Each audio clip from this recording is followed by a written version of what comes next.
Welcome to Muffin Talk.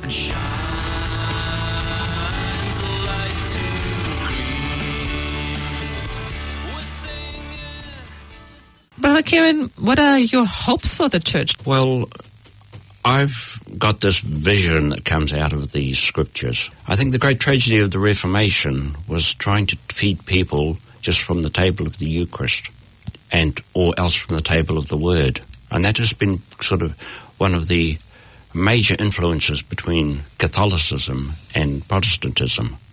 And when we can feed our people from both tables, then I think we will have a rich diet. Especially, there's so much debate goes on around the Eucharist. I see the Eucharist as just more than something that is adored up there. I think we have to become the Eucharist. I mean, this is why the scriptures are so important, that there's a vision there of what the Christian life really is. Jerome, his great line that ignorance of the scriptures is ignorance of Christ.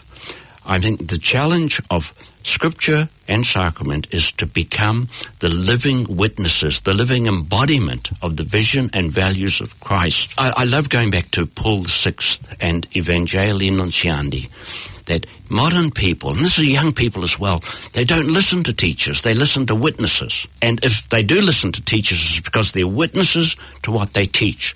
And that's why we have to become the living embodiments of the values of Christ. We do not just keep the prisoner in the tabernacle, we become the living Christ for people.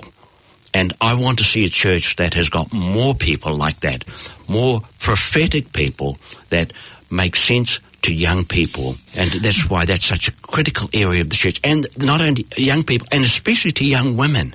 I really worry about what's going on with regard to the future that is one in which men and women, young men, young women, can look and see in each other their complement, their equal, their partner.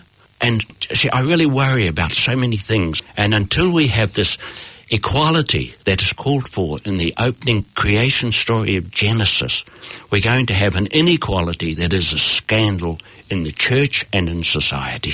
Brother Kieran, you always mention Phoebe. Who was Phoebe? Phoebe was the deacon of Kencray, mentioned at the end of the letter of Romans, the first person in the whole of the New Testament to be called a deacon is a woman.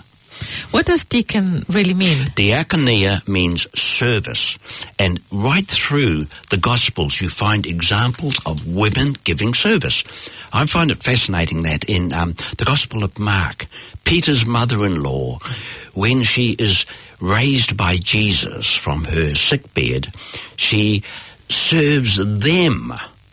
But in Matthew's Gospel, she serves him. Because remember the wonderful story of the sheep and the goats? Whatever you do to the least of my brothers and sisters, you do to me. So she actually exercised diakonia towards Jesus in this covenant bond of Jesus and us, Jesus and individual and me.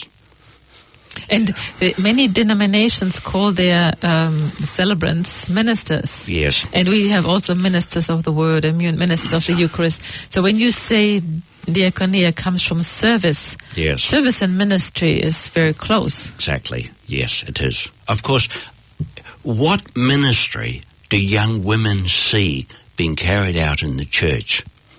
I know, I look at this country and I look at the women Bible scholars that I've been privileged to know and work with.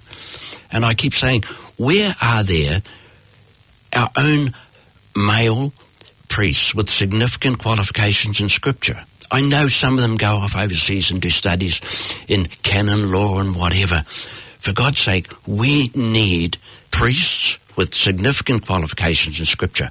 I would love to see one day our priests with the time to be taking adult education classes and sharing what they've learnt in their formation, but also what they've learnt along the way. You can't just come out of the seminary and expect to be giving homilies all your life without a lot of blood, sweat and tears and involvement in developing your knowledge and your love of the Word. Maybe this is the point where the diaconia can help and minister and work together. Yes, exactly. Professional formation is vital in your own field if you're going to remain a competent and respected teacher. And the same is true of those who are exercising the ministry of the Eucharist, the ministry of the Word.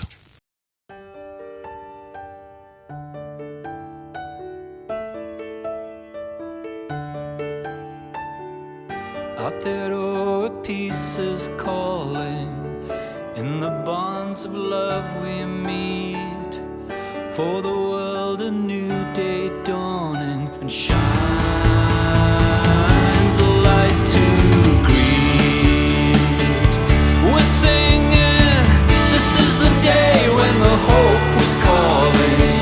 This is the day when the light did shine.